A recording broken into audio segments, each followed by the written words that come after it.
Barry Wilkinson is the owner of Safety First Professional Driver Training here in Fort St. John. His company is responsible for training around 200 to 300 Class 1 truck drivers every year. Wilkinson moved to Fort St. John from Victoria 21 years ago and made his living as a truck driver and has since grown his business and family here.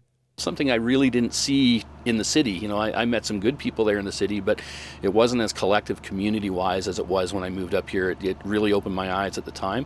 And in the next 21 years that I've lived here, that's all we've seen. And I quickly realized that your community is not truly a community unless you participate in it. And now Wilkinson is ready to leave the driver's seat and fill an empty chair on City Council as he joins 6 other candidates who are running in next month's by-election.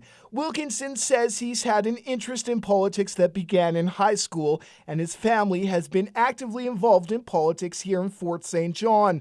Earlier in May, Wilkinson volunteered to help Dan Davies run in the provincial election.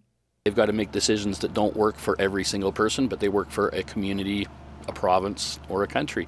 And those decisions have to be made. I'm not afraid to be a part of making those decisions, but I do want to try and represent as many people as I can in the city. And I want to make sure that everybody gets their fair voice heard. But beyond that, we can't have a country, province, or city as good as we've got here without people participating in politics. And that's what I've always done. You're right, it's from the background before, participating in helping with elections, helping people that I can stand behind. But now it's time to put my hat in the ring and do the same thing. Wilkinson says one of his main priorities, if elected onto council, would be to make the community a more inclusive place to live, especially for minorities. The unrepresented ethnic communities around here are really what my drive is for the city if I get elected. I would really like to see a lot of our ethnic communities become a firmer part of our community, a little bit more accepted. That is already happening naturally, but to give you an example, when I moved up here 20 years ago, this city was quite different when it came to our minorities.